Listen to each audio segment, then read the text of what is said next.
जैसे कि यूएफआई में स्पीड क्या आ रहा है सर यूएफएस का? यूफिस का स्पीड बहुत अच्छा है। अगर अभी जो यूफाई यूफिस में किसी भी यूफिस को रीड राइट करना चाहते हैं तो उसमें जो स्पीड है बहुत अच्छा है, क्योंकि रिफरेंस क्लॉक पहले से सेट हो जाता है।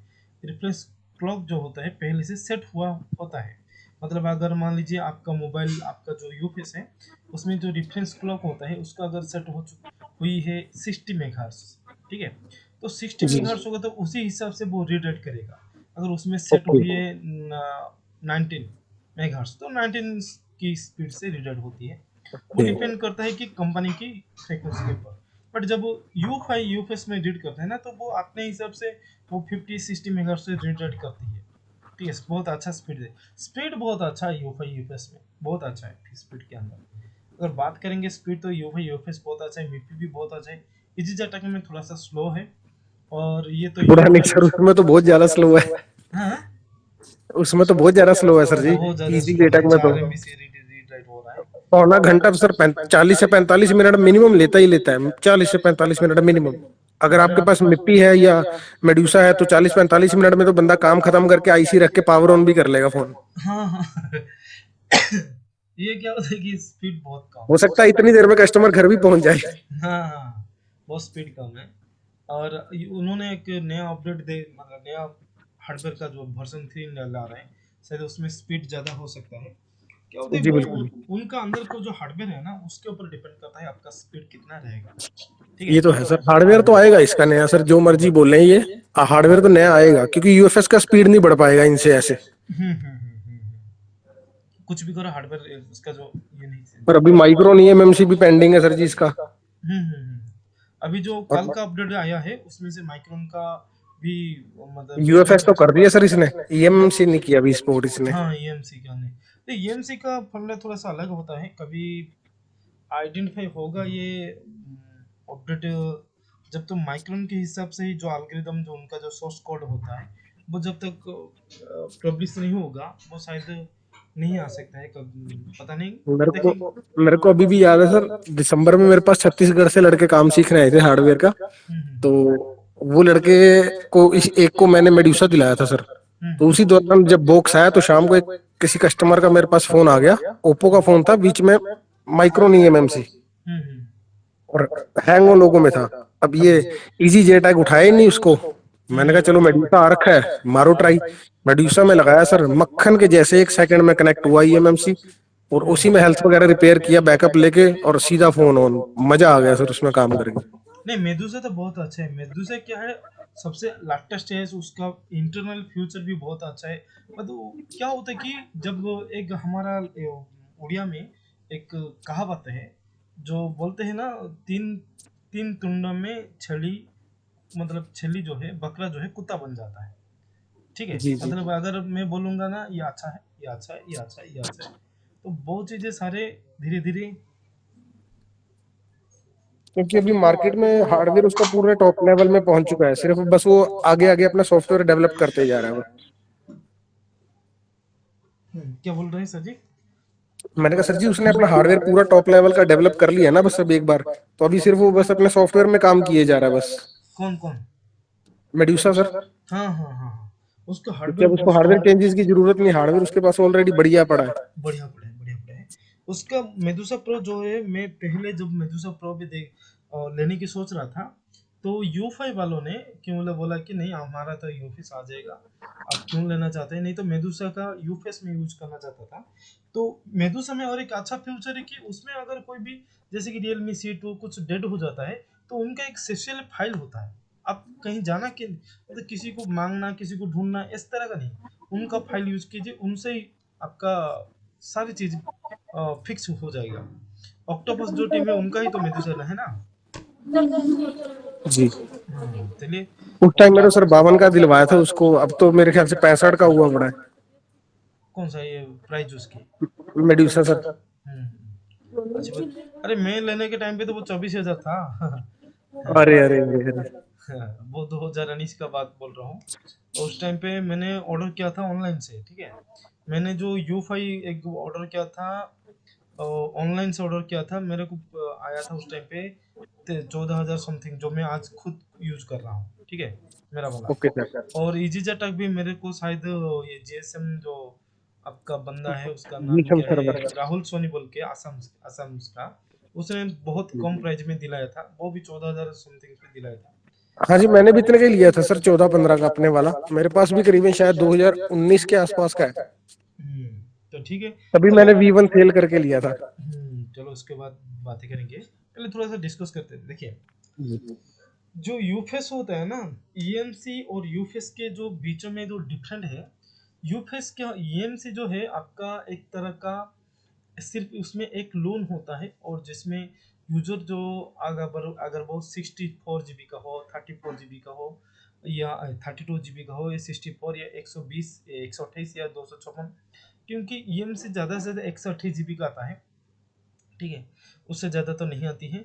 तो चाहे वो 8 GB हो, 16 GB हो, उसमें क्या होता है कि एक ही रूल है कि उसमें EST CSD, user ID, boat one, boat two, RPM, मतलब वो EMC का एक ढांचा है, उस ढांचे के हिसाब से कंपनी वालों को उसको उसी तरह डिजाइन करना पड़ता है, उसका जो सॉफ्टवेयर होता है, ठीक है।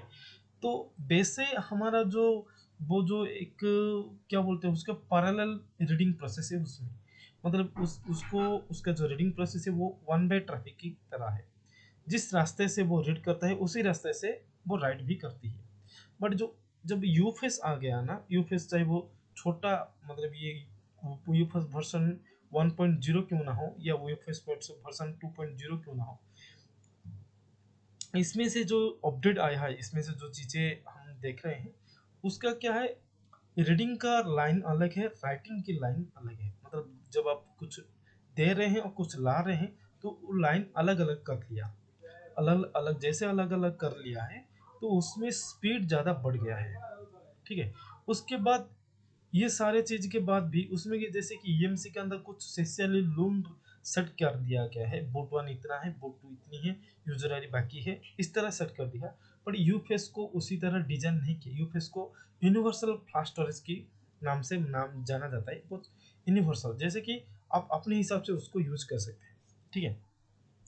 यूफेस के अंदर आप देखे होंगे, किसी क्वालकॉम होगा तो 5 या 6 लोन रहती है, मेडिटेक होगा तो 3 लोन, और सैमसंग, या सैमसंग कुछ मॉडल चाहे वो मेडिटेक हो या क्वालकॉम हो, किसी में 4, किसी में 6, 5, इस तरह रहती है। तो ये एक जैसा कि हार्ड डिस्क की तरह है, जैसे कि अगर हम नया हार्ड डिस्क ला के हमारा कंप्यूटर में लगाते हैं, तो अगर 2 TB का होगा तो हम उसको 500 GB से डिवाइड करके चार चार पार्टीशन बनाते हैं। तो उसी तरह एक जो यूफेस है, उसको हम अपने हिसाब से हम अपना जो लोन बना सकते हैं, बट हम अपने हिसाब से लोन बना सकते हैं, ये मैं जो बोल रहा हूँ, मेरा कहना है कि ये मैं खुद बनाऊंगा, मेरे हिसाब चला, इस तरह का नहीं है।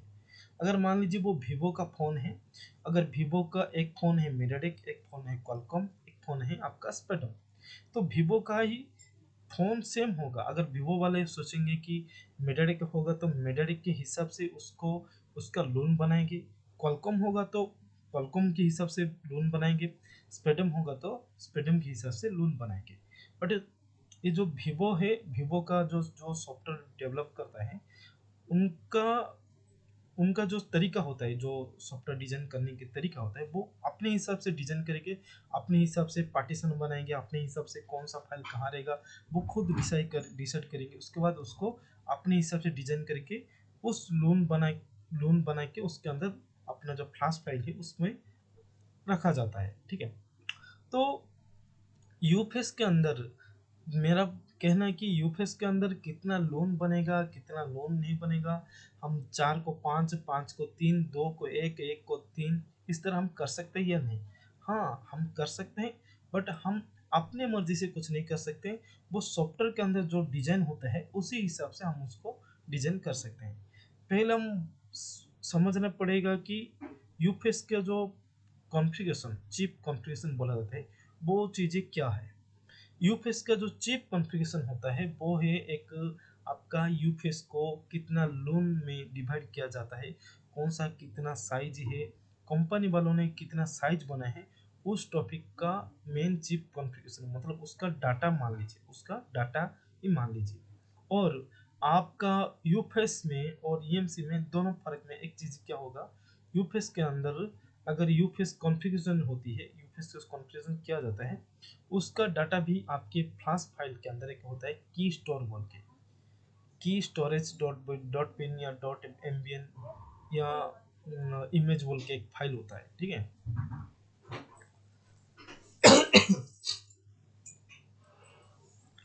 की स्टोरेज बोल के एक फाइल होता है, तो उसी हिसाब से ये होता है। तो यूफेस चिप कॉन्फ़िगरेशन जो है, यूफेस चिप कॉन्फ़िगरेशन एक टाइप का एक डाटा है जो कि उस यूफेस पे काम करेगा, मतलब उसी यूफेस पे नहीं, जो उसका सॉफ्टवेयर पे काम करेगा। जैसे कि वही रेडमी, मान लीजिए रेडमी नोट 8 प्रो, उसका यूफेस चिप कॉन्फ़िगरेशन जो है, अगर आपने रीड कर लिया तो उस जहाँ भी जिस यूफेस, तो चाहे वो हजार, चाहे वो आपके पास 2000 पीस यूफेस हो, अगर आप 2000 पीस को नोट 8 प्रो में यूज करना चाहते हैं, तो उसका जो चिप कॉन्फ़िगरेशन है ना, होती है ना, वो 2000 में यूज कर सकते हैं। बट जब आप मान लीजिए नोट 8 प्रो की जगह नोट 9 प्रो यूज करते हैं, तो नोट 9 प्रो का जो फाइल सिस्टम और उसका यूजररी, जो हमारा यूजररी, जैसे कि हमारा जो 64 से 4 MB जाने के बाद जितना बचती है उतना यूजररी हो जाती है। तो उसी तरह नोट 9 प्रो में अगर वो 128 GB का हो या 256 GB का हो, यूफेस का बोल रहा हूँ, तो उसका लोन जो है अगर 256 GB का हुआ तो वो कम से कम 240 GB का होती है। उसके बाद लोन वन जो है बूट वन के नाम से जाना जाएगा, बूट वन या बूट ए। लोन टू जो होता है बूट बी, और जो 3 नंबर होता है उसको बी एल, मतलब बूट लोडर का सेक्शन होती है। 4 नंबर भी बूट लोडर सेक्शन होती है। 5 नंबर में आपका जो सिक्योरिटी सिस्टम रहती है, 6 नंबर में लोन फाइव में, लोन फाइव बोला हो जाएगा, बट असल में वो लोन सिक्स है। लोन सिक्स में सिक्योरिटी सेक्शन रहती है। तो ये सारी चीज़ें क्या होती है कि अगर मान लीजिए जो चिप कॉन्फ़िगरेशन होता है, एक मोबाइल एक एक मोबाइल की खुद की जो जगह बनाने की एक डाटा बोल बोल सकते हैं, तो उसी चिप कॉन्फ़िगरेशन उसमें ही वर्क करेगा। नोट 5 प्रो में, नोट 5 प्रो में ही काम करेगा। नोट 6 प्रो में, नोट 6 पे में, नोट 8 पे, नोट 8, इधर वीवो Y50 या V23, तो V23 का चिप कॉन्फ़िगरेशन सिर्फ V23 पे काम करेगा। तो कल जाके अगर हम यू फेस चेंज करना चाहते हैं, तो यू फेस चेंज करने के वक्त हमें क्या करना है कि ओल्ड चिप कॉन्फ़िगरेशन अगर आपके पास नहीं है, तो आपका मोबाइल सही से ऑन होगा या नहीं, कुछ कोई गारंटी नहीं है, ठीक है। बट एक बात है कि अगर वो चिप कॉन्फ़िगरेशन सही से कैसे ऑन होगा, उसका तरीका भी बहुत सारे हैं। देखिए, आपने आपके दिमाग में बहुत सारे क्वेश्चन होगा कि जो चिप कॉन्फ़िगरेशन ओटीपी लॉक है, ऑन लॉक है, इनेबल है, डिजेबल है, ये सारी चीज़ें क्या है।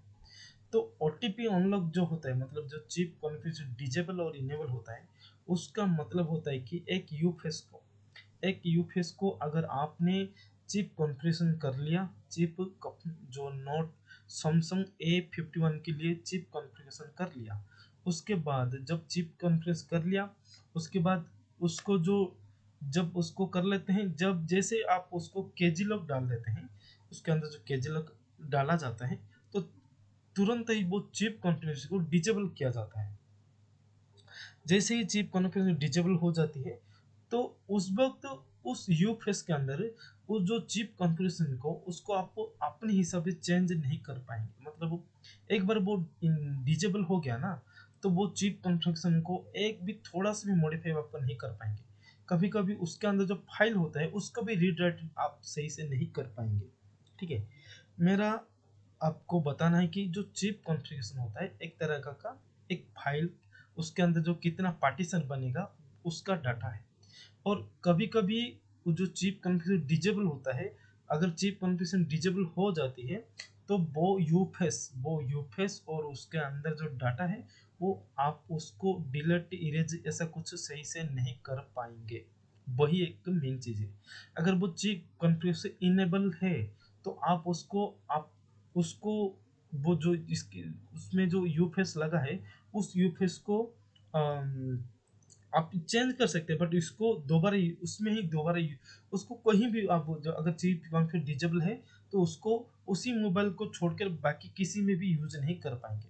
बट वो एक बार चिप कॉन्फ़िगर से इनेबल हो गया तब उसको कहीं दोबारा कोई दूसरी जगह पे लगा सकते हैं और उसको उसको थोड़ा सा मॉडिफाई करके उसी जगह पे भी लगा सकते हैं। तो मेन है कि एक तरह का चिप कॉन्फ़िगर एक तरह का चाबी, चिप कॉन्फ़िगर एक तरह का यूनिवर्सल चिप कॉन्फ़िगर एक यूनिवर्सल डाटा है, पार्टीशन की डाटा है, उसको लॉक किया जा, उसको इनेबल डिजेबल किया जा सकता है या लॉक किया जा सकता है या अनलॉक भी किया जा सकता है, इस तरह का बोल रहा हूँ। तो ये सारी चीज़ें जो कल का जो इजी अटैक में आया है, जिसमें केजी लॉक जैसे में जो केजी लॉक के लिए जैसे कि 23 या 51 कुछ कुछ चीज़ों में ओटीपी अनलॉक नहीं हो पा रहा था, उसका जो चिप कॉन्फ़िगरेशन डिजेबल हो जाता है उसको इनेबल करने की सुविधा उसमें दिया गया है, ताकि आप जो केजी लॉक होती है, केजी लॉक के बारे में बहुत सारी जिसको जानना है तो वो उसका थोड़ा सा क्लास अलग है, उसके बारे में बताना चाहिए तो बताएंगे, ठीक है। उसमें जो डिजेबल होती है उसको इनेबल करने से ही आपका केजी लॉक हट हट जाता है। अगर जब तक उसमें इनेबल है डिजेबल है उसको आप कुछ भी चेंज करने से वो दोबारा जिस तरह का था उस तरह का आ जाएगा। इसीलिए जो केजी लॉक के लिए बहुत मार्केट चल रहा था या झगड़ा चल रहा, जो भी कोई बेच रहा था कुछ हो रहा था, जो सेटअप अभी कल तो पब्लिश हो चुका है। तो ये जो इनेबल है वो इनेबल का ऑप्शन दे दिया है, ठीक है। नहीं तो कुछ फाइल को यूज करके कुछ डिजेबल को डिजेबल को इनेबल किया जाता था, ठीक है। उसके बाद बात बात करेंगे। तो ये जो चिप कॉन्फ़िगरेशन होता है आपका, अगर मान लीजिए आपका चिप किस जगह पे इम्पोर्टेंट है किस जगह पे इम्पोर्टेंट नहीं है। अगर मान लीजिए जिस मोबाइल को आप यूएसबी से फ्लैश कर सकते हैं, जैसे कि मेडाटेक होगा और मेडाटेक होगा तो मैं यूएसबी से उसको फ्लैश कर सकता हूँ अपने हिसाब से। जब आप किसी मोबाइल में यूफेस चेंज करना चाहते हैं, यूफेस चेंज करना चाहते हैं तो यूफेस चेंज करना चाहते हैं तो आपको क्या है, यूफेस का हर एक यूफेस तो अपडेट फील्ड फ्रेम अपडेट हो जाती है। बट मेडेटिक में आपका जो आरपीएम क्लीन ना होने से भी होती है। बट मैंने ट्राई किया था पर कंफर्म नहीं है, मैं आगे जाके बताऊंगा। क्वालकॉम में आपको आरपीएम क्लीन करना पड़ेगा। आरपीएम क्लीन करने के बाद उसको क्या है, उस आरपीएम क्लीन वाला ईएमसी को आप अपने हिसाब से जिस जगह पे लगाना है तो लगा सकते हैं। चिप कॉन्फ़िगरेशन, अगर फ़ोन जो हमारा हम जो फ़ोन पे काम करते हैं वो दो टाइप का होता है। एक होता है जेनरिक फ़ोन, एक होता है कि ब्रांड फ़ोन। जेनरिक फ़ोन में क्या होता है कि जेनरिक फ़ोन का मतलब है जिसको हम क्वालकॉम का सीपीयू होगा और क्वालकॉम की टॉर्च हम उसको फ्लैश, रीड, राइट, अनलॉक जो भी करते हैं, अगर उसको हम कर पाते हैं तो वो हो गया जेनरिक, चाहे वो उसकी ऑनलाइन टॉर्च हो या ऑफलाइन टॉर्च हो, ठीक है।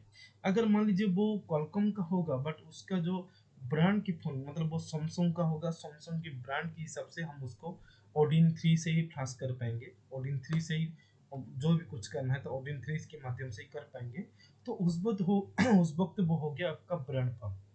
तो मेरा कहना है कि जब आपका जेनरिक फोन होगा, Qualcomm spectrum Exynos Qualcomm मेडेटेक spectrum, ये जो चीज़ें हैं इसको आप जेनरिक फ़ोन बोलेंगे। अगर मान लीजिए वीवो Y50 है, वो यूफेस है, अगर मैं उसको यूफेस से फ्लैश करना चाहूँगा ना, मान लीजिए MI A300 हो गया तो मैं उसको यूएसबी से फ्लैश कर लूँगा ना तो वो ऑन हो जाएगा। उसके लिए स्पेशली ओडिन 3 मोड या डाउनलोड मोड की ज़रूरत है या फास्ट मोड की ज़रूरत नहीं है। तो उस वक्त हम जो क्वालकॉम की क्यू फिल टॉल से या यूएमटी किसी फाइव से अनलॉक टॉल की क्वालकॉम फ्लैश टॉल से उसमें अगर फ्लैश हो जाती है तो उसको जेनरिक फ़ोन माना जाएगा। तो जेनरिक फ़ोन में अगर आप किसी जेनरिक फ़ोन को यूफेस चेंज करने के वक्त, अगर यूफेस को रीप्रोग्राम करने के वक्त आपको क्या है, कभी कभी अभी देखिए अभी फिलहाल जैसे ईएमसी में हेल्थ खराब होने से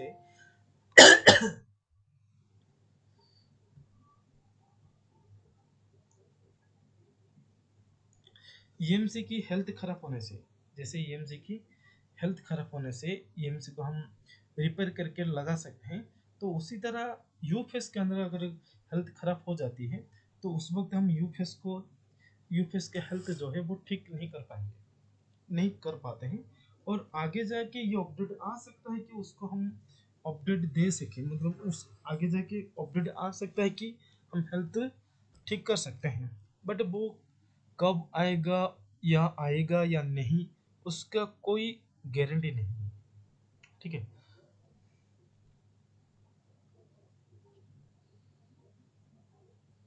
अरे और कोई आया था क्या, मतलब किसी का आया था, मैंने डिक्लेयर कर दिया क्या ऑनलाइन ज्वाइन करने के लिए?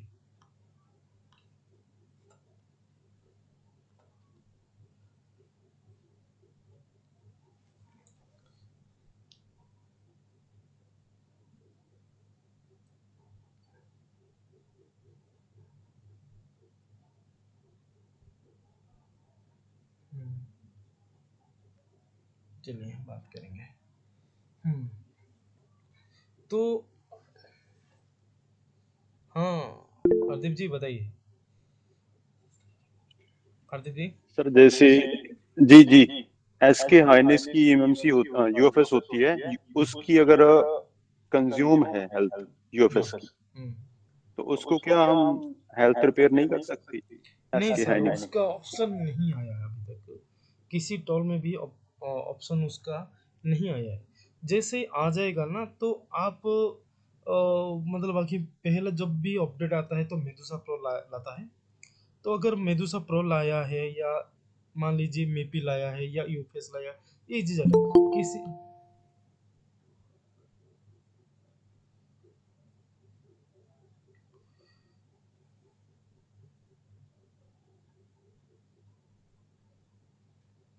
हम्म। तो जैसे कि आपका जो एसके हाइनिक से जो बोल रहे हैं कि हेल्थ रिपेयर वो नहीं हो पाएगा, वो नहीं हो पाएगा। क्यों नहीं होगा? क्योंकि अभी तक उसके अंदर जो, देखिए एक ईएमसी के अंदर ईओएल और आपका एसएलसी एमएलसी होती है, उसको रीसेट करने के लिए जो अल्गोरिदम या जो भी कोडिंग वगैरह होती है, वो हर बॉक्स के अंदर है, तो हर बॉक्स के अंदर वो हो जाती है। अगर ईएमसी के यूफेस का भी कुछ हेल्थ रिपेयर करने की जो उनका कोडिंग होता है, वो जो उनका डिटेल्स होता है, उसके अंदर जो सॉफ्टवेयर होता है, वो सारी चीज़ें अगर किसी एक सॉफ्टवेयर बॉक्स में आ जाता है, किसी को मिल जाती है, तो वो नेक्स्ट अपडेट में हर एक बॉक्स के अंदर आ जाएगा हेल्थ रिपेयर करने के लिए। बट फिलहाल अभी यूफेस के अंदर जो हेल्थ खराब है, उसको आप चेंज नहीं कर, उसको आप ठीक नहीं कर पाएंगे। हाँ, बस आप फील्ड फेयर में, जो फील्ड फेयर में होता है, उसको आप अपडेट कर सकते हैं। बाकी U5 में बहुत कम अपडेट की फाइल मिली है। इजी अटैक में बहुत सारे फाइल है। बाकी मेडुसा प्रो तो मैं यूज नहीं करता, उसमें कितना अपडेट हो सकता है वो मेरे को पता नहीं। और मिपी में भी कैसा हाल है वो तो मैंने मिपी यूज नहीं किया हूँ, मैं बता नहीं सकता हूँ मिपी के बारे में। बट मैं इतना बता सकता हूँ आपको, आपका अगर ईएमसी और यूफेस को जो भी आइडेंटिफाई करके आपको उसका डिटेल्स दे रहा है, चाहे वो मिपी हो, यू5 हो, कोई भी हो, अगर उन सबका जो कोडिंग है, उनके जो सीएमडी कोडिंग है, उसके अंदर जो कोडिंग जो कोड डाल के वो उसको रीड करते हैं, सबका तरीका एक ही जैसा है। तो इसीलिए आप सोचेंगे कि मिपी बेस्ट रहेगा, ये बेस्ट रहेगा, वो बेस्ट है, ऐसा नहीं। उनके अंदर जो चिप होता है, उसके अंदर जो चिप होता है, अगर वो सही से सब कुछ आइडेंटिफाई कर पाता है, सही से सब कुछ दिखा पाता है, और वो टोल आपको सही से दिखा पाएगा, उसके लिए सेसेल हार्डवेयर हो चाहिए। ईएमसी के आइडेंटिफाई करने के लिए एआरएम वर्जन का एक आईसीयू यूज होता है। यूफेस को भी रीड इन्फो करने के लिए, रीड राइट करने के लिए उनका भी एक यूफेस चिप होता है। ठीक है, जैसे कि सीपीयू की तरह के होती है। बट मेरा कहना है कि जिसको भी आप यूज करने, रीड और राइट करना चाहते हैं, उसके लिए स्पेशल हार्डवेयर चाहिए होता है, और उस हार्डवेयर को लेके अपने टोल बॉक्स में वो डिजाइन करते हैं। बट उसके अंदर जो भी मॉडिफाई, मतलब कल जाके एक्स के हैंड के अंदर जो हेल्थ खराब है, यूफेस का हेल्थ खराब है, तो उसको रिपेयर करने के लिए मेदुसा लाया। तो अगर मेदुसा ला रहा है, मेदुसा लाया और उसने अपडेट भी दे दिया, उसमें काम भी बन गया, तो उसके बाद कुछ टाइम के बाद आप इजी अटैक में भी मिल जाएगा, वीपी में भी आ जाएगा, यू5 में भी आ जाएगा, उसका कोई दिक्कत नहीं। तो हमारी नज़र में सिर्फ ईएमसी या यूफेस, आपको जो इजी लग रहा है, जो अच्छा है, उसको लीजिए, इसको यूज कीजिए, और जिसमें फ्यूचर दिया ज़्यादा दिया है उसको यूज कीजिए। बाकी टॉल सब सारे एक जैसा ही होता है, कुछ फर्क नहीं है। ठीक है। तो बात यह है कि जो चिप कॉन्फ़िगरेशन के बारे में पिछली बार मैंने जो बात किया था, पिछली बार जो हमने बात किया था तो उसमें रिकॉर्डिंग थोड़ा-सा नहीं है।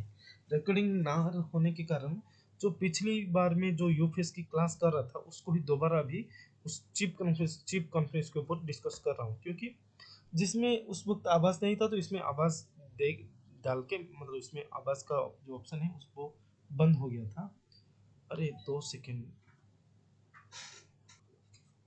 तो चिप कॉन्फ़िगरेशन क्या होता है कि एक मोबाइल की उसकी लोन की डाटा, मान लीजिए उसकी लोन की डाटा, जैसे कि आपकी, मतलब उसमें कितना लोन रहेगा ये सब। और जेनरिक फ़ोन होगा तो आपके पास पुराना चिप कॉन्फ़िगरेशन है या नहीं कोई दिक्कत नहीं।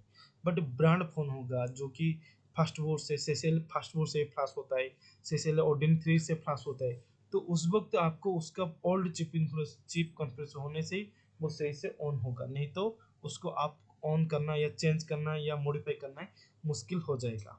ठीक है। ये जो चिप कॉन्फ़िगरेशन होता है, जैसे कि अ, और इन्हें चिप कॉन्फ़िगरेशन जो इनेबल और डिसेबल का सारे सारे लोग समझे।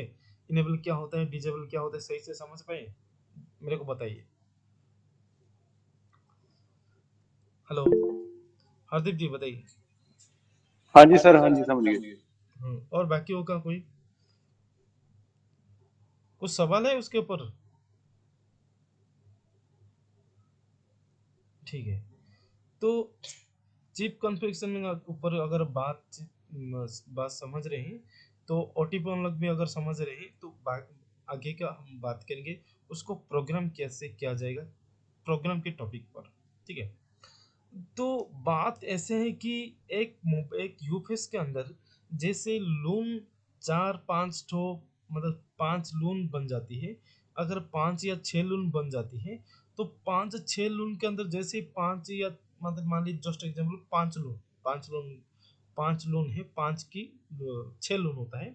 6 लून के ऊपर बात करेंगे, जैसे कि अगर किसी क्वालकॉम की फोन होगा, MI A3 या किसी क्वालकॉम का फोन होगा, उसमें 6 लून होती है। 6 लून के अंदर जो लून जीरो होता है वो ऑलवेज, क्वालकॉम के अंदर लून जीरो है आपका कौन सा, यूजर एरिया होता है, जिसमें आपका सिस्टम और वेंडर बोट इस तरह का रहता है, और लास्ट में यूजर डाटा रहती है। उसके बाद जो लून टू, लून जीरो जो है वो यूजर यूजर एरिया का हो जाती है। लून वन जो है वो जीपीटी का, मतलब मोबाइल को ऑन करने के लिए जो बूट लोडर चाहिए, उसमें बूट वन जो है, बूट ए में आपका जीपीडी का डाटा रहती है। ठीक है। एक एंड्रॉइड फोन ऑन होने के लिए एक जीपीटी का डाटा वहाँ पे रहती है। उसके बाद बूट बी जो है वो खाली रहता है। उसके बाद सी जो सेकेंडरी बूट लोडर सेक्शन का कुछ सेल डाटा वहाँ पे स्टोर होता है। ठीक है। उसके बाद चौथा नंबर पे आपका आता है बूट लोडर, जैसे कि मोबाइल ऑन होने के टाइम पे जो जो डाटा चाहिए वो वहाँ पे स्टोर होता है। मोबाइल ऑन होने के टाइम पे जो डाटा चाहिए वो आपका लून 4 में रहता है, बट मोबाइल ऑन होने के बाद जो वर्क करेगा वो रहता है आपका लून जीरो में, लून जीरो में रहती है। और लोन पाँच है, लोन पाँच मतलब लोन 6 में क्या होता है कि आपका सिक्योरिटी सेक्शन, जैसे कि IM नंबर, सीरियल नंबर, इसका डाटा रहती है। तो ये जो LUN zero, LUN one, LUN two, LUN three, LUN four, LUN five, इसके अंदर भी आपने देखा होगा, किसी कभी भी आपने MI3 को फ्लैशिंग करने के टाइम पे उसमें अगर चॉइस करेंगे तो row program zero one, zero XML row program one, XML row program two, XML row program three, ऐसे करके पाँच, मतलब छः जीरो से लेके पाँच, जीरो जीरो, लून जीरो से लेके लून फाइव तक, मतलब का 6 रो प्रोग्राम फाइल उसमें रहती है। मतलब मेरा कहना है कि जब हमारा मोबाइल ऑन होने के लिए एक मोबाइल ऑन होने के लिए मोबाइल को स्टार्टिंग करने के लिए हमारा बूट लोडर चाहिए, जैसे बूट बूट ऐप में रहता है। उसके बाद मोबाइल को ऑन करवाने के लिए, जैसे कि आपको फर्स्ट मोड पे जाना है कि रिकॉर्ड मोड पे जाना है या ऑन मोड पे जाना है, कोई भी दो तीन मोड पे जो जाना है, 3 मोड में जो जा रहा है, फर्स्ट मोड, रिकवरी और नॉर्मल, उसका डाटा आपका रहता है लून 4 में, क्वालकॉम का। उसके बाद मोबाइल जब ऑन होके ऑपरेटिंग करते हैं, जब हम मोबाइल को ऑन करके, अभी अगर कोई कोई मोबाइल ऑन, जिसका मोबाइल में यूफेस होगा और उसको आप यूज़ कर रहे हैं, तो अभी आपका लून जीरो एक्टिव होती है। ठीक है। तो ये सब में क्या होता है कि मोबाइल को चालू करने के लिए, मोबाइल को चलाने के लिए जो जो फाइल है अलग अलग लोन पे रहती है। और उस अलग अलग लोन के अंदर भी, अलग अलग लोन के अंदर भी जो डाटा रहता है, मान लीजिए modem 1, modem 2, FSG, spreadsheet file अगर लोन 5 पे रहती है, तो वो कौन कहाँ रहता है उसका डाटा भी एक लोन के अंदर रहती है। तो उसके जैसे कि मैंने आपको बताया हूँ कि जीपीडी मतलब है, पीजीपीटी मतलब प्राइमरी जीपीटी होती है। प्राइमरी जीपीटी मतलब होता है कि उस लोन के अंदर कौन सा डाटा कहाँ रहता है, उसका डाटा एक प्राइमरी जीपीटी के अंदर स्टोर होता है। और वो सीपीयू ऑलवेज प्राइमरी जीपीटी को रीड करके ही पता लगाता है कि हमारा मॉडेम 1 कहाँ है, मॉडेम 2 कहाँ है, एफएससी कहाँ है। प्राइमरी जीपीटी को रीड करके पता लगाता है। तो इसीलिए अगर आपके मोबाइल में 6 लोन हो जाता है ना, तो 6 लोन की, जैसे ही 6 लोन हो जाएगा, आपका रो प्रोग्राम एक्सेल 6 हो जाएगा। उसके अंदर हर एक लोन का प्राइमरी जीपीटी जो है अलग अलग होगा। लोन जीरो का प्राइमरी जीपीटी अलग है, उसको जो लोन जीरो के प्राइमरी जीपीटी उसको अंदर जो है उसको लेके एक प्राइमरी जीपीटी बना जाएगा। लोन वन के अंदर जो डाटा रहेगा, जो प्राइमरी जीपीटी रहेगी, उसको लेके ही उसका डिजाइन किया जाएगा। ऐसे में हर लोन में एक एक प्राइमरी जीपीटी रहेगा, और प्राइमरी जीपीटी रहेगा, और प्राइमरी जीपीटी के साथ उसके अंदर जो फाइल है उसके अंदर उसकी फाइल का डाटा के हिसाब से, मैं उसकी फाइल की सेक्टर के हिसाब से वो राइट किया जाएगा, राइट होगा, और उसी तरह डिजाइन किया जाता है। जो अभी मैंने जिस तरह का जो जीपीटी या लोन 5 के अंदर, लोन 5 के अंदर, लोन 6 के अंदर 6 जीपीटी रहेगा, इसके बारे में किसको किस तरह समझ में आया, वो थोड़ा मेरे को बताइए।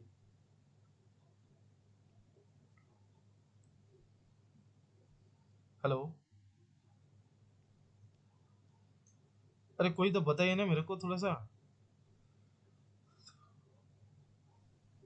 हाँ जी हेलो, सर।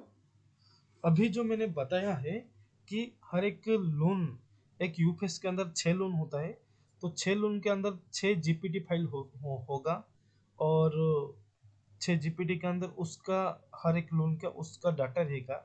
ये जो मैंने बताया आप लोगों को समझ में आया?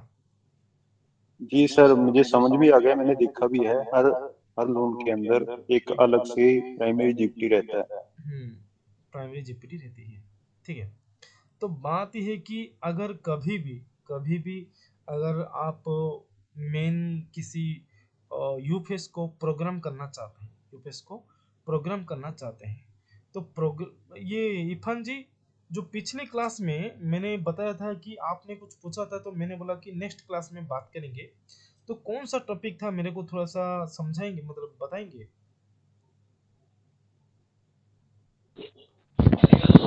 एमटीके के ऊपर बात करनी थी। एमटी के ऊपर शायद, हाँ हाँ हाँ हाँ, ठीक है ठीक है। तो क्वालकॉम में क्या होता है कि क्वालकॉम के जो यूफेस फंडा है उसको पहले क्लियर करते हैं, उसके बाद मेडिटेक पे जाते हैं।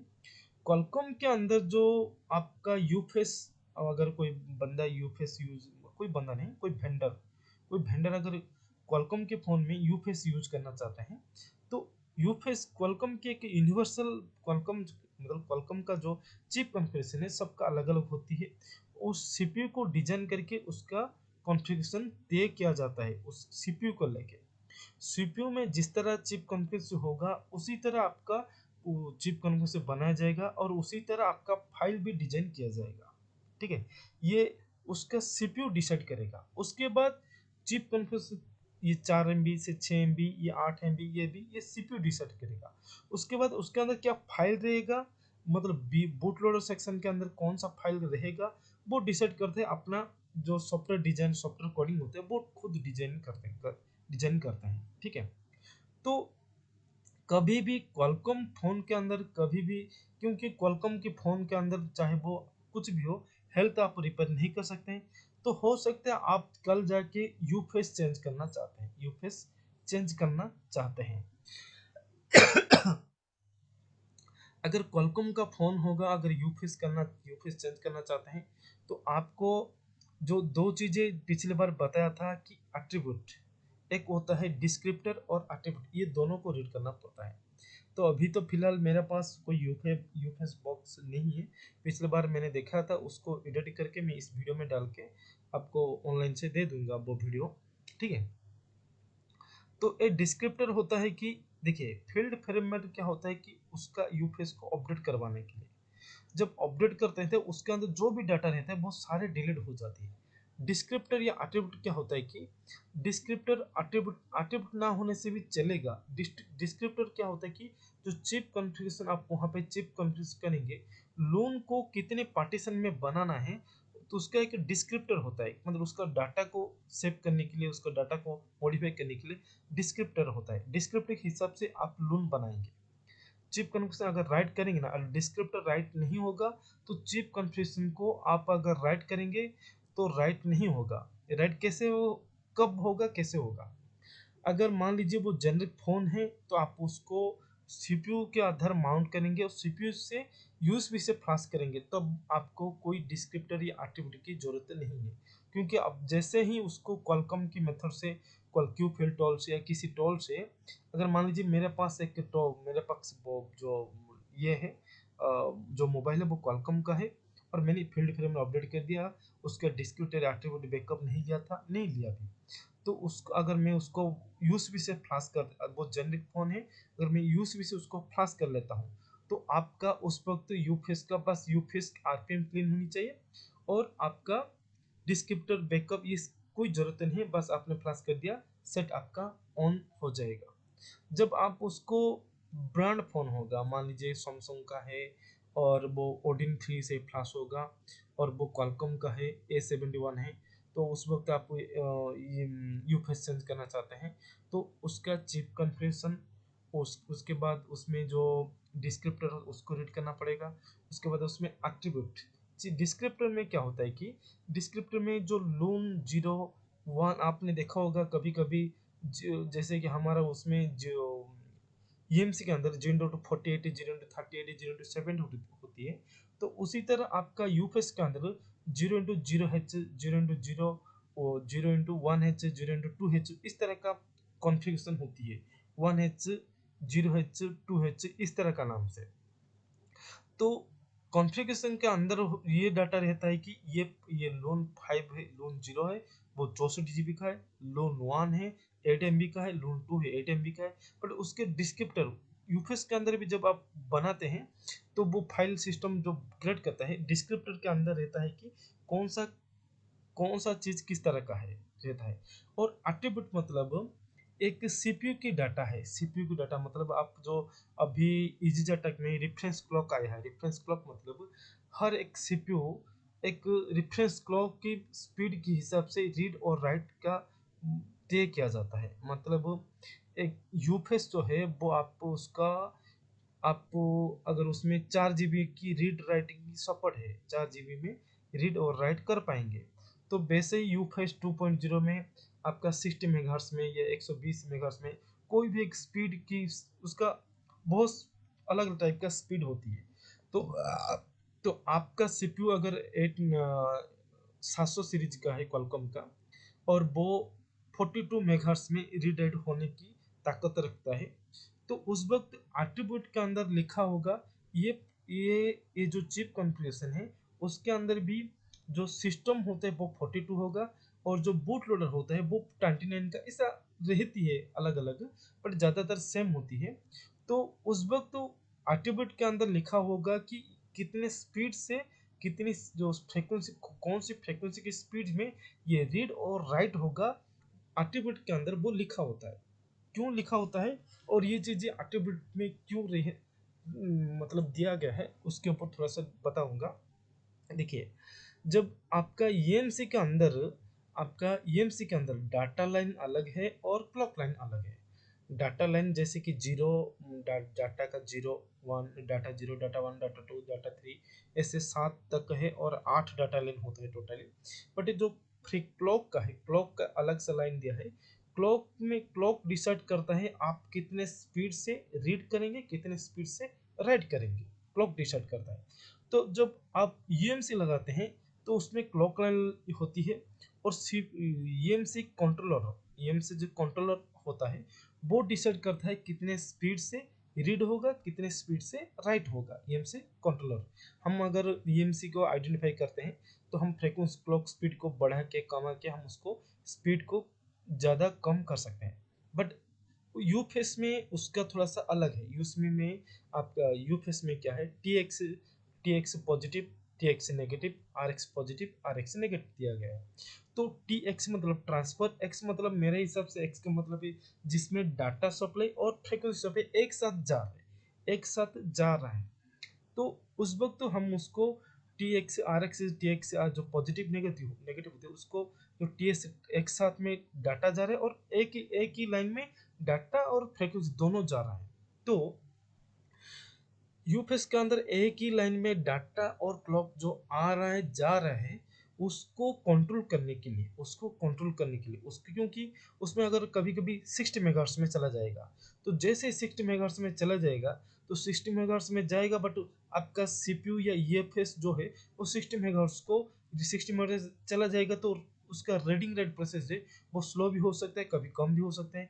इसलिए उसके अंदर यूपीएस के अंदर एक एट्रीब्यूट डाला गया है और एट्रीब्यूट में सेट किया गया है कि ये कितने स्पीड में रीड और राइट होगा। तो फ्रीक्वेंसी जो है, चाहे वो फ्रीक्वेंसी जैसे इसमें 42 मेगाहर्ट्ज में रीड सेट करते हैं, तो आपका सीपीयू भी इस एट्रीब्यूट के हिसाब से उतनी फ्रीक्वेंसी से डाटा देगा और उतनी फ्रीक्वेंसी से डाटा लेगा। बात को समझ में आया, मतलब इसको समझ पाए जो एट्रीब्यूट क्यों दिया गया है यूपीएस के अंदर। हेलो, अरे कोई तो बताइए, ना सो गए सब। हेलो,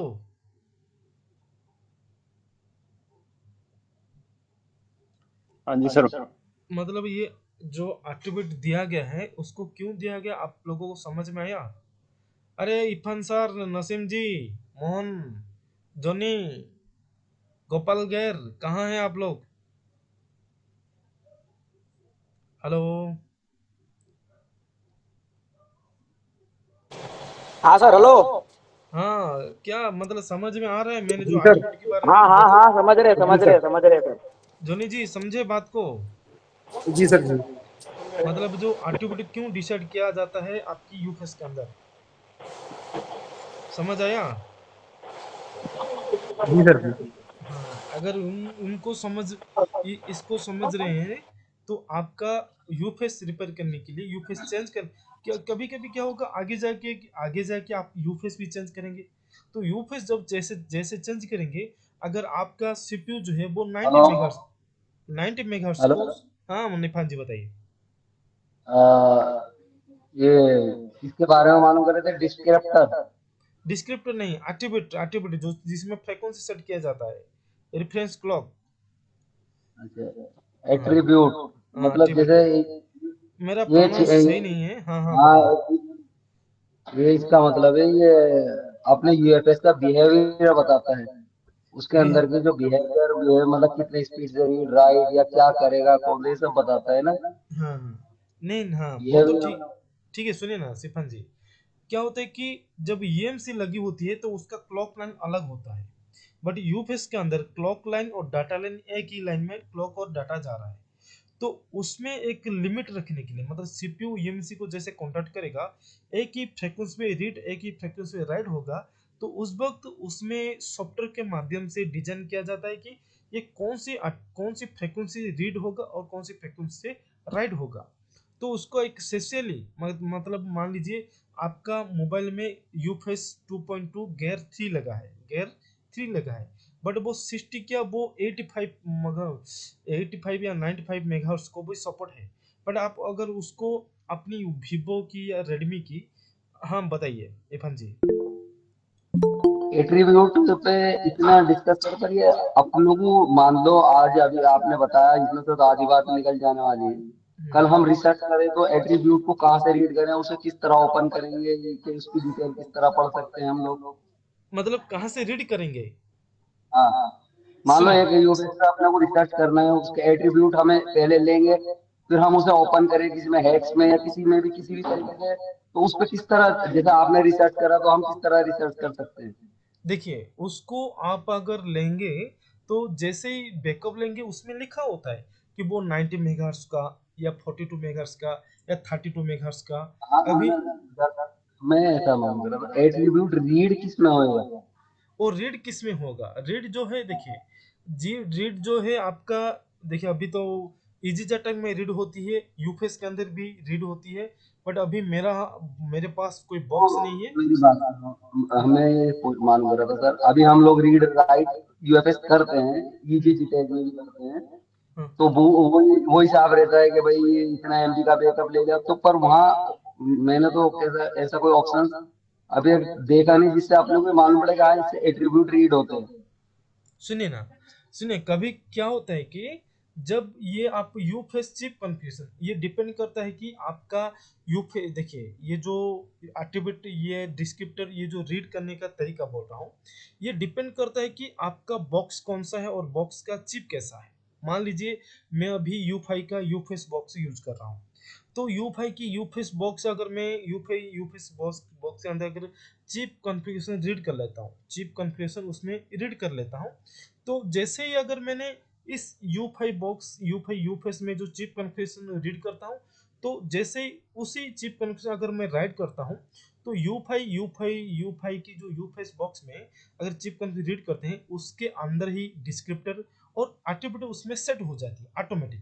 ठीक है, तो आप उस वक्त आप आपको यू फाइव की यू फेस में डिस्क्रिप्टर और एट्रीब्यूट की रीड करने की कोई जरूरत नहीं है। अगर चिप कॉन्फ़िगरेशन चेंज करने के बाद उसका उसकी जो ओल्ड चिप कॉन्फ़िगरेशन हिसाब से आप चिप कॉन्फ़िगरेशन चेंज कर पाएंगे, बट U5 की यूफेस में चिप कॉन्फ़िगरेशन रीड कर लिया तो उसके अंदर भी आपका एट्रीब्यूट और डिस्क्रिप्टर रीड हो जाती है। बट सेम टाइम पे मिपी और इजी जटक का होता है, मिपी और इजी जटक जो होती है, उस वक्त आपको क्या करना पड़ता है, एक यूटीपी क्यूरी सेक्शन होती है, यूटीपी क्यूरी सेक्शन होता है, उसके अंदर आप चिप, अगर मान लीजिए यूफेस को आइडेंटिफाई किया, कुछ भी लून जीरो को बैकअप आइडेंटिफाई करने से भी जैसे ही आप आइडेंटिफाई करते हैं, उसका चिप कॉन्फ़िगरेशन ऑटोमेटिक बैकअप हो जाती है इजजेटा कम्युनिटी में। उसके बाद अगर उसको ईएमसी यूफेस चेंज करना चाहते हैं, यूफेस चेंज करना चाहते हैं, तो उस वक्त आपको आरपीएम क्लीन करनी पड़ेगी। तो आरपीएम क्लीन करने से पहले उसका यूटीपी क्वेरी सेक्शन के अंदर जाके रीड डिस्क्रिप्टर रीड एट्रीब्यूट करनी पड़ेगी। जब फील्ड फेयर में चेंज कर दिए, सर बताइए। ये मतलब ये कोई ऑप्शन से यहाँ से एट्रीब्यूट रीड होंगे या चिप कॉन्फ़िगरेशन के अंदर एडिट आता है, या हम कुछ रीड करते हैं तो उसके अंदर से निकालना पड़ता है, तो डिस्क्रिप्टर मिलेगा कहाँ से? मेरे सवाल था ये कोई ऑप्शन है क्या जिसपे क्लिक करके हमने रीड कर लिया, हमें पता चला यहाँ जाके सेव हो गया?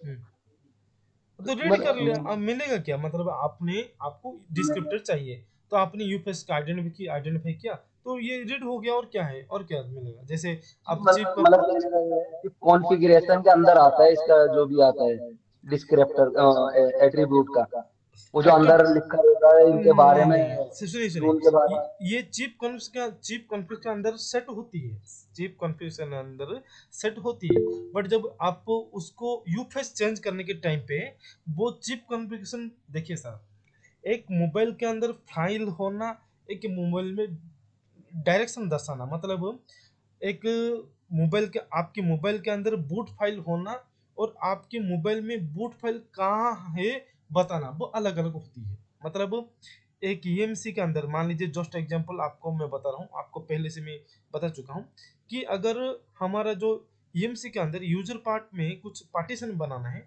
तो हम 1 MB राइट करने से भी पार्टीशन बन जाएगा।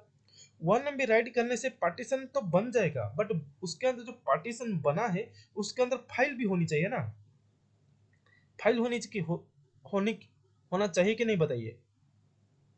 जी, हाँ, होना चाहिए। हाँ, तो चिप कॉन्फ़िगरेशन काम है पार्टीशन बनाना, मतलब उसमें दर्शाना कि ये है वो है, बट असल में एट्रीब्यूट का फाइल और डिस्क्रिप्टर फाइल अलग अलग से रीड करना पड़ेगा। जैसे उसको राइट करेंगे तब जाके आप उसमें लून बना सकते हैं, लून बना पाएंगे, नहीं तो आप उसमें लून बना नहीं पाएंगे। ठीक है।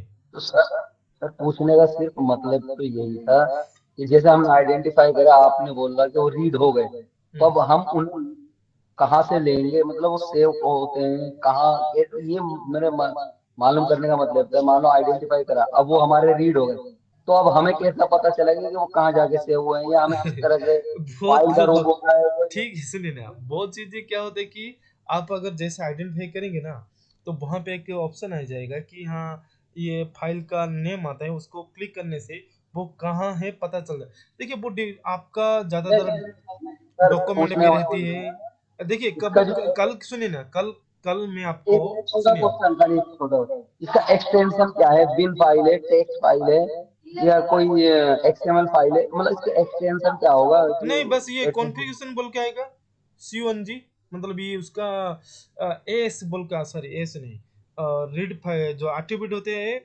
जो ये एट्रीब्यूट और जो ये होता है वो एस के नाम से सेव होता है। ये जस्ट कॉन्फ़िगरेशन नाम, यूफेस में मतलब ये एक एक कॉन्फ़िगरेशन। केबी जैसी फाइल होती है वो, जो आइडेंटिफाई करने पे सुनिए रीड हो आप जाता सुनिए ना इरफान जी, क्या होता है कि है। मैंने तो रीड किया है, बट कौन से नाम से कहाँ सेव होता है मेरे को पता नहीं। मैं आपको कल की क्लास में उसका रीडिंग कहाँ है, कैसा है, किस तरह के, मैं प्रैक्टिकल करके आपको दिखा दूंगा, ठीक है, उसका कोई टेंशन मत लीजिए। उसका एक वीडियो बना देना। हाँ बना देंगे, श्योर बनाएंगे, ठीक है। तो बात है कि चिप कंफ्यूजन तो हो गया, जैसे रेडियल है। क्वालकॉम में क्या होता है कि अगर वो क्वालकॉम का फोन है, आप अगर आप यूफेस चेंज करना चाहते हैं, तो आपको आरपीएम ट्यून कर दिया, उसके बाद ये अपना यूएसबी से, मतलब उसका जो एफएफए अपडेट करने के बाद उसको क्या है, डायरेक्ट यूएसबी से फ्लैश कर दिया। यूएसबी से फ्लैश करने के बाद उसमें क्या होता है कि हर एक, जब अगर वो बात आती यूफेस से, यूफेस के अंदर एक फाइल जरूर होगा, वो की स्टोरेज बोल के, जो की स्टोरेज होता है, की स्टोरेज के अंदर ही आपका एट्रीब्यूट या डिस्क्रिप्टर, आपका लोन कौन सा है, क्या है, उसका डाटा उसमें स्टोर होती है। हर एक यूफेस फाइल के अंदर देखेंगे तो की स्टोरेज के एस, मतलब की स्टोरेज बोल के, या की स्टोर बोल के, की स्टोर तो पहले से की स्टोरेज बोल के फाइल जरूर रहेगा। तो अगर वो जेनरिक फोन होगा, अगर आप उसको एट्रीब्यूट रीड नहीं किया, ये रीड नहीं किया, कोई दिक्कत नहीं, आप उसको यूएसबी से फ्लैश कर लीजिए, अपने हिसाब से वो ऑन हो जाएगा अपने हिसाब। बट उस वक्त आपको ध्यान रखना है कि आपका जो फाइल है वो ओल्ड फाइल नहीं होनी चाहिए, क्योंकि यूफेस में, यूफेस का जो आरपीएम या यूफेस सीपीयू और यूफेस के अंदर जो अपडेट दिया है, अगर आपने अपडेट कर दिया 11 पॉइंट, मतलब आपने एम आई 14 को अपडेट कर दिया, तो अगर आप बिना बूट अनलॉक करके उसको 11 या 10 लेते हैं, तो वो सीपीयू, अगर वो सीपीयू ओल्ड होगा, वो सीपीयू ओल्ड होगा, तो उस वक्त आपका शायद सेट ऑन हो सकता है। अगर वो सीपीयू नया वाला होगा, तो ओल्ड फ्रेमवेयर को, यूफेस के अंदर ओल्ड फ्रेमवेयर को सपोर्ट नहीं करता है। जैसे कि सैमसंग के बाइनरी 2 हो गया ना, तो बाइनरी 1 हम नहीं कर सकते हैं। तो उसी तरह यूफेस के अंदर भी, अगर आपका फर्मवेयर वर्जन अपडेट हो चुका है, बूट लोडर वर्जन अपडेट हो चुका है, तो उसको ओल्ड वर्जन में लेने से सेट सही से ऑन नहीं होती है, समझे? हेलो। Yes sir. हम्म। और हार्दिक जी, और कुछ सवाल था आपका आज की? नहीं सर, ये तो प्रैक्टिकल जब देखेंगे ना तब अच्छे से समझ में हाँ आएगा। कल क्या होगा, कल मैं एक दो, अभी तो मैं बाहर हूँ, मतलब शॉप पे नहीं हूँ, तो 3 दिन हो गया। तो कल मैं शॉप जाऊंगा और घर भी चला जाऊंगा। उसके बाद मैं वहाँ पे आपको ये सारे चीज़ें, कैसे बैकअप लेना है यूफाई में, यूफेस में, ये सारी चीज़ें में ऊपर टॉपिक की बात करेंगे। तो चलिए अभी मेडिटेक का थोड़ा सा बात करते हैं। तो मेडिटेक, जैसे आपने देखा होगा कि वीवो V23, V5 बहुत सारे, मतलब जिसमें जिसमें यूफेस लगा होता है। तो पहले क्या होता था, वो V23 या V21 डेमो अनलॉक मैंने बहुत सारे किया हूँ, यूएसबी से किया हूँ, यूएसबी से डेमो अनलॉक बहुत सारी चीज, बहुत मोबाइल को किया हूँ। बट जैसे अपडेट आ चुका है, उसको मैं यूएसबी से आइडेंटिफाई भी करना मुश्किल हो जाता है, ठीक है। तो उस वक्त मेरा कहना है कि आपको मेडिटेक में कभी भी अगर डाउनग्रेड करना चाहते हैं, तो मेडिटेक की यूफेस के अंदर आपका 3 फाइल रहता है। जैसे कि क्वालकॉम में 6 फाइल, 6 लोन होती है, मेडिटेक में उसी तरह 6 लोन, 3 लोन होती है। और जो बूट 1 होते हैं 8 MB होते हैं, बूट 2 भी 8 MB का होता है, बूट 3 जो है वो यूजर पार्ट एरिया आ जाता है, उसके अंदर ही आपका सिक्योरिटी आ जाती है। उसके एक लून 3 में लून 1 लून 0 जो है वो बूट ए के नाम से जाना जाता है, लून 2 जो है बूट बी के नाम से जाना जाता है, लून 3 जो है वो यूजर आईडी के नाम से जाना जाता है।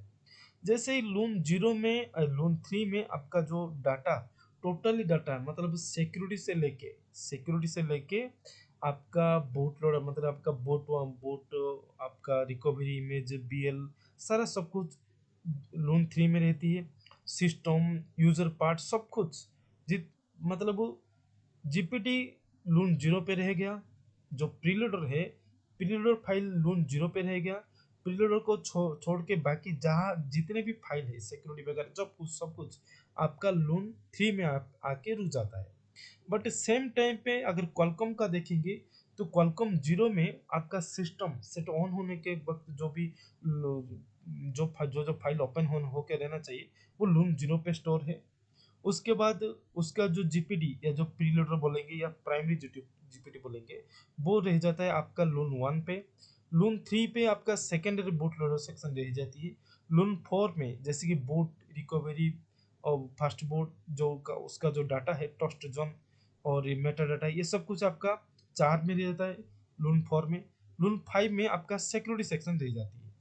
तो उसमें क्या लोन के हिसाब से उसका बूट लोडर सेक्शन अलग हो गया, एपी मतलब जो मोबाइल एप्लीकेशन प्रोग्राम सिस्टम वो अलग हो गया, और उसका सेकेंडरी एसबीएल सिस्टम अलग हो गया, प्राइमरी से बूट लोडर सेक्शन अलग हो गया, वो अलग अलग अपना जो boot loader second boot loader और एपी सिस्टम बीएल सिस्टम सबको और सीआईसी सिस्टम एसीपी सिस्टम सबको अलग अलग करके रख लिया। बट मेडिटेक में क्या होता है कि मेडिटेक में ईएमसी को जिस तरह डिजाइन करके रखा था उसी तरह यूफएस के अंदर भी उसी तरह सेम डिजाइन करके रखा है। मतलब आपका बूट 1 पे हो गया आपका बूट पार्टीशन, बूट 1 वो जीपीटी पार्टीशन मतलब प्रीलोडर फाइल आपका रहेगा लून 0 पे, और लून 1 पे रहेगा, लून 1 पे खाली रहती है, और लून 3 जो है वो आपका यूजर आईडी हो गया, सारा सब कुछ डाटा वहाँ पे रह गया।